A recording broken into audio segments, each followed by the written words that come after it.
شروع اللہ کے نام سے جو بے انتہا رحمان اور رحیم ہے۔ محترم ناظرین اکرام، درس قرآن کے بعد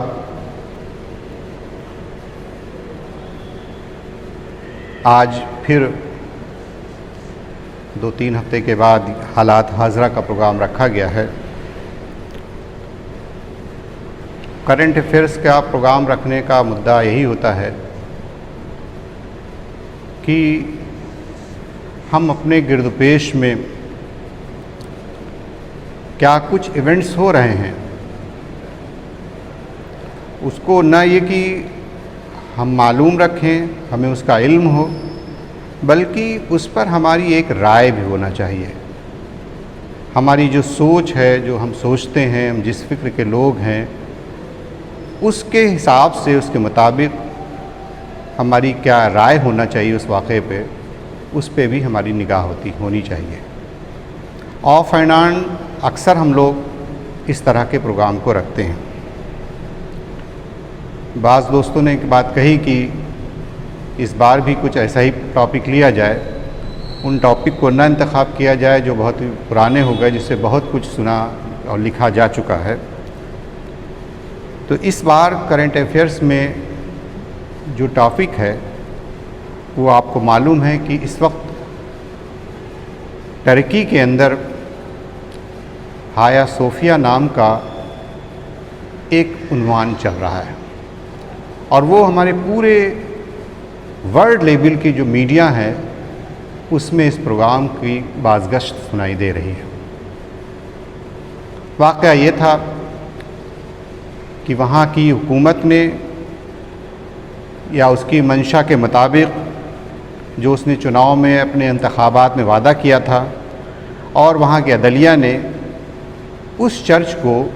مسجد میں تبدیل کرنے کا فیصلہ کیا۔ یہ ایک واقعہ تھا۔ اس پر پوری دنیا کے اندر جو ری ایکشن ہو رہے ہیں اس پہ ابھی گفتگو انشاءاللہ آئے گی۔ ساتھیوں، ترکی ایک ایسا ملک ہے کہ اس کی اسلام میں بہت اہمیت ہے، بہت ہی اہمیت ہے۔ اس لیے نہیں کہ وہ بہت ہی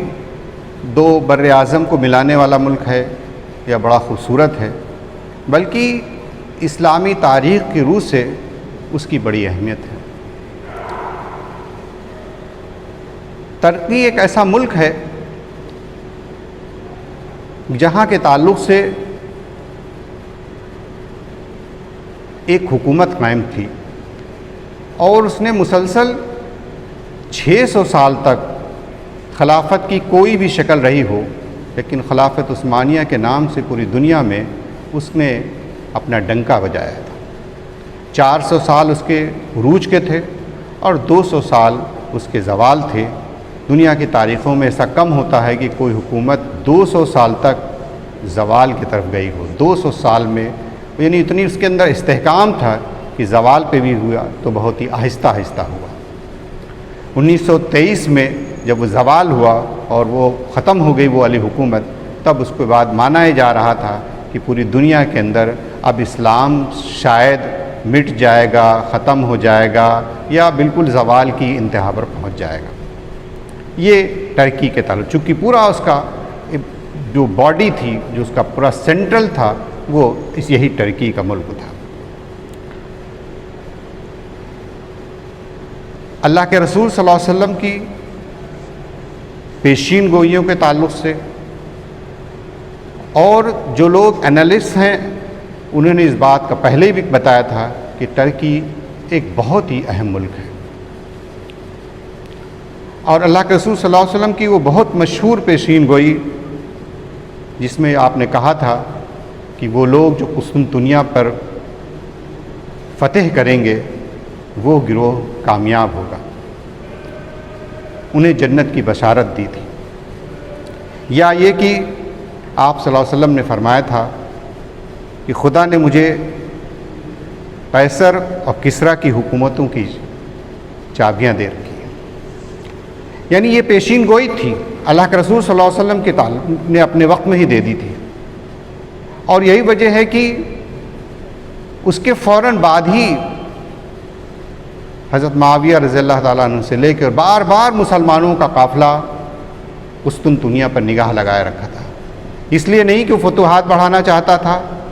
دوسرے حصے میں پہنچانا چاہتا ہے، بلکہ اسے لگتا تھا کہ وہ گروہ وہ لشکر کامیاب ہو گیا، اس کی چونکہ اللہ کے رسول صلی اللہ علیہ وسلم نے اس کے تعلق سے بشارت دے دی ہے، اور یہی وجہ ہے کہ اس کو مسلسل کوشش کرتی رہے کی گئی مگر اس میں کامیاب نہیں ہوئے۔ وہ رومن امپائر یا یہ کہیے عیسائیت کا ایک بہت ہی مضبوط قلعہ تھا،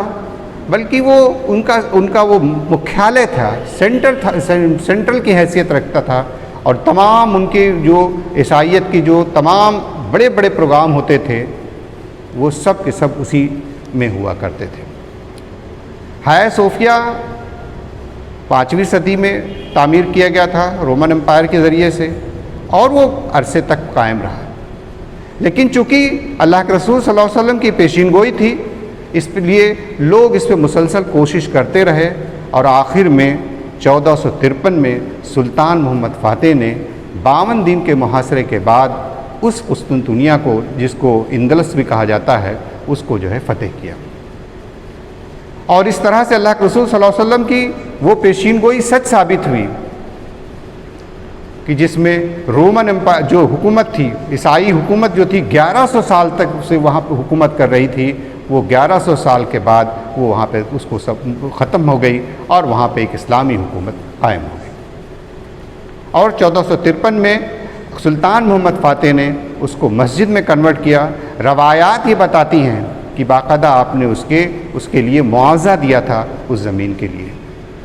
تاریخ میں اس بات کی گنجائش تو بہت ہی ہوتی ہے کہ اس کو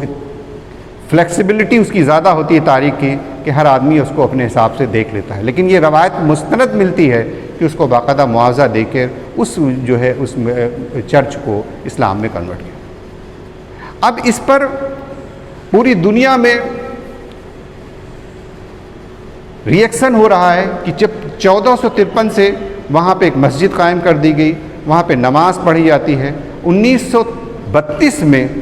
مصطفیٰ کمال پاشا جو جدید ترکی کے بانی تھے، اور ان کو اتا ترک کہا جاتا ہے، ترکوں کے باپ کہا جاتا ہے، انہوں نے اس کو اپنی چونکہ ان کے بارے میں یہ مشہور ہے، تاریخ کے بچے جانتے ہیں کہ وہ اس کی صورتحال کتنی خراب انہوں نے کی کہ وہاں پر اذان کی پابندی لگا دی، انہوں نے نام پر رکھنے پابندی لگا دی، انہوں نے اذان کو عربی زبان میں پابندی لگا دی، انہوں نے پردے پہ پابندی لگا دی۔ اس طریقے کی تمام تاریخ کے بچے آتے ہیں، یہاں اس کی دہرانے کی ضرورت نہیں ہے، اور انہوں نے اس میں اسی جو لہر چل رہی تھی، اسی لہر میں انہوں نے کیا کہ ایک مسجد جو تھی جو 479 سال سے جہاں پہ نماز پڑھی جا رہی تھی، انہوں نے کیا کیا، راتوں رات جو ہے اس کو اس میں میوزیم میں بدل دیا۔ اور ظاہر سی بات ہے، ایک ایسی قوم جو زندہ قوم ہو، جس نے پوری دنیا پہ حکومت کر رکھا ہو، اس کے دل پہ یہ بات بہت ہی گراں گزری، اور یہی وجہ تھی کہ جب ابھی طیب اردگان صاحب اپنے الیکشن کمپین میں تھے تو انہوں نے برملا اس بات کا اظہار کیا کہ اگر ہم یہاں پہ کامیاب ہوئے اور ہم کو اگر اقتدار حاصل ہوا تو ہم اس چرچ کو، اس میوزیم کو ہم جو ہے مسجد میں کنورٹ کر دیں گے۔ اور دیکھا آپ نے پھر اسی بات کو عوام کی بھی وہاں پر، یعنی عوام بھی اس بات کو چاہتی تھی کہ اس کو جو ہے اس کو جو میوزیم میں انہوں نے کنورٹ کیا ہے، اس کو مسجد میں دوبارہ پھر سے کنورٹ کیا جائے، اور یہی وجہ تھی کہ 10 جولائی 2020 کو اس کو جو ہے پھر سے مسجد میں نہیں، 88 سال کے پابندیوں کے بعد دوبارہ اس کو مسجد بنا۔ پوری دنیا میں اس پہ ریئیکشن ہو رہا ہے، عیسائیت کے لوگ بہت ناراض ہیں۔ امریکہ کے ودیش منتری اس سے بہت کہا کہ یہ تو بہت بڑا برج تھا ہمارا، ٹوٹ گیا ہے، اور اسی طرح گریس جو ان کا پڑوس کا ملک تھا اس نے بھی بہت ریئیکشن کیا، اور عیسائیت کو اور ورسز اسلام کے تعلق سے ہوا دینے کی بہت ہی کوشش کی جا رہی ہے۔ آپ خود بتائیے کہ ایک ایسا ملک جس کی آبادی 98% مسلمانوں کی ہے، آبادی کی منتقلی مصطفیٰ کمال پاشا اور ان کے پیریڈ میں ہو چکی تھی، تمام عیسائی گریس میں منتقل ہو چکے تھے، اب وہاں پہ کوئی عیسائی نہیں تھے، صرف 2% لوگ بچے ہوئے تھے۔ ایک ایسا ملک جو 98% جس کی آبادی ہو، وہاں پہ ایک میوزیم بنایا جائے، یہ کہاں کی انصاف کی پر کی بات ہو سکتی ہے؟ ہونا تو یہ چاہیے تھا کہ 98% جب آبادی مسلمانوں کی ہے تو وہ ایک نماز کا ایک تاریخی چیز ہے، 489 سال سے وہاں نماز پڑھی تھی، تو اس کو کرنا چاہیے۔ اور یہی وجہ ہے کہ وہاں کے عوام کی، یعنی سواد اعظم اس بات کی مانگ رہا تھا، عوام کہہ رہی تھی کہ نہیں، اس کو مسجد میں دوبارہ جو ہے کنورٹ کیا جائے۔ اور نتیجہ مصطفیٰ کمال پاسا نے اس کو اپنی دور اندیشی کے بنیاد پہ اس کو یونیسکو کے ورلڈ ہیریٹیج میں ڈلوا دیا، تاکہ کل اگر یہ لوگ کبھی اس کو چینج کرنا چاہیں تو چینج کرنے میں ان کو بہت ہی پریشانی ہوگی۔ آپ سوچئے کہ ٹھیک ہے ورلڈ ہیریٹیج میں ڈال دیا، لیکن وہ مسلمانوں کے قلب میں ہے، ایک ایسے قلب میں جہاں پہ 489 سال تک نماز پڑھی ہوتی ہے، اس کو ورلڈ ہیریٹیج میں ڈال کے اس طرح سے اس کو روکنے کی کوشش کی، لیکن بہرحال وہاں کی عدلیہ نے بھی اور وہاں کے تمام عوام نے بھی، وہاں کی حکومت نے چنی ہوئی منتخب جو پرو گورنمنٹ ڈیموکریٹک پیٹرن کے چنی حکومت ہے، اس نے باقاعدہ اس کو کر کے اور پوری کم از کم ٹرکی کے اندر یا پورے عالم اسلام کے اندر ایک بڑا ہی پازیٹیو میسج دیا تھا۔ اب دنیا اس میں چراغماں ہے، کیوں چراغماں ہے؟ اس کی کوئی وجہ ہونا چاہیے کہ ایک ایسا ملک جس کی آبادی 98% آبادی جہاں پہ مسلمانوں ہیں، چنی ہوئی سرکار ہے، عدلیہ ہے، وہاں پہ اس سارے لوگ متفقہ طور سے فیصلہ کرتے ہیں کہ اس کو مسجد بدل گیا ہے، تو آپ اس سے کیوں پریشان ہوتے ہیں؟ آپ خود سوچئے کہ کوئی ایسا ملک ہو جہاں پہ کہ 98% آبادی دوسرے قوم کے لوگ رہتے ہوں، اور وہاں پہ دوسرے جو 1-2% لوگ ہیں ان کے تعلق سے کوئی ایسی ان کی اگر پوجا استھل ہے تو اس کی کیا حیثیت ہو سکتی ہے؟ اور پھر جس کی اتنی شاندار روایت رہی ہو، تو یہ دراصل پوری دنیا کے اندر بہت ہی اس پہ ریئیکشن ہو رہا ہے، لیکن اس حقیقت یہ ہے کہ اس کی بہت کوئی حیثیت نہیں کہی جاتی، وہ تاریخ میں ثابت ہے۔ اور پھر مسلمانوں کا، پورے اسلام کے پسند جتنے لوگ ہیں ان کا یہ ماننا ہے کہ جب کہیں فتوحات ہوتی ہے، اس سے جب سلطان محمد فاتح نے 1453 عیسوی میں اس کو فتح کر لیا، جب فتح کوئی قوم کر لیتا ہے اور اس پہ پورا اس کو اقتدار حاصل ہو جاتا ہے، اس پہ لا اینڈ آرڈر، تو اس کو اس بات کا حق حاصل ہو سکتا ہے کہ وہ اس کو تبدیل اس نے کر دیا۔ دنیا کے اندر آپ تمام لوگوں نے دیکھیے، تاریخ اٹھا کے دیکھ لیجیے، جب وہ گئے تو انہوں نے مسمار کر دیا، ختم کر دیا، یہ کر دیا، لیکن انہوں نے ایسا کچھ نہیں کیا، اس کو روایت کو برقرار رکھا اور صرف یہ کیا کہ اس کو مسجد میں کنورٹ کر دیا، اور مسجد میں کنورٹ کرنے کے بعد چونکہ وہاں کی اکثریت اس بات کی تھی اور وہ آج تب سے نماز پڑھی جاتی رہی ہے۔ تو دراصل بات یہی ہے، صحیح بات یہ ہے کہ ان کو، ترک عوام کو، وہاں کی منتخب حکومت ہے، وہاں کی عدلیہ ہے، وہاں کی تمام عوام کی رائے یہی تھی، اور اس کے عین ان کے منشا کے مطابق وہ جو اس کو ہایا صوفیہ کو جو کنورٹ کیا گیا ہے، وہ بالکل اس کو صحیح بات ہے، اور یہ اسلام کے لیے بہت بڑی بات ہے۔ اللہ کے رسول صلی اللہ علیہ وسلم کی کچھ احادیث سے ملتی کہ 4 ادوار میں بانٹا ہے آپ نے۔ اللہ کے رسول صلی اللہ علیہ وسلم کی بعثت کے بعد سے قیامت تک کو 4 ادوار میں بانٹا گیا کہ آپ نے فرمایا کہ تم پہلے جزیرہ عرب کو فتح کرو گے، آپ نے دیکھا کہ صحابہ کے ٹائم پہ ہی ہو گیا۔ پھر کہا کہ تم ایران کو فتح کرو گے، آپ نے دیکھا کہ وہ بھی صحابہ کرام کے ٹائم پہ۔ پھر کہا تم روم کو فتح کرو گے، 1453 میں یہ مائل سٹون بھی پورا ہو گیا۔ اور پھر کہا کہ تم دجال سے لڑو گے اور اس پہ بھی جو کرو گے۔ تو 4 ادوار میں، یعنی ملت اسلامیہ کا اللہ کے رسول صلی اللہ علیہ وسلم کے بعد 4 فیس میں بانٹا ہی گیا ہے، اور اس کو اللہ کے رسول صلی اللہ علیہ وسلم کی پیشین گوئیوں سے ملتا ہے کہ آپ نے کہا کہ تم عرب کو فتح کرو گے، پھر تم ایران کو فتح کرو گے، پھر تم روم کو فتح کرو گے، اور پھر تم دجال کے مار کے گزرو گے۔ اس طریقے سے 4 ادوار میں بانٹا گیا ہے۔ تو دراصل یہ ہایا صوفیہ کا جو معاملہ ہے، پوری دنیا میں جو اٹھ رہا ہے، وہ اس کے پیچھے وہ اسلام اور عیسائیت کو پھر سے ہوا دینے کی کوشش ہو رہی ہے، اور اسی وجہ سے اس چیز کو بہت ہی زیادہ میڈیا میں دیا جا رہا ہے۔ اور ہمارے یہاں بھی جو لوگ ہیں، اسلام مطلب بہت بڑی تعداد کچھ ایسے لوگوں کی ہے جو اس پہ ڈیفینسو موڈ میں ہیں، وہ ڈیفنس کے موڈ میں اس سے بات کرتے ہیں، جبکہ یہ بات صحیح نہیں ہے۔ اور آپ کو معلوم ہے کہ جس طرح سے مصطفیٰ کمال پاسا نے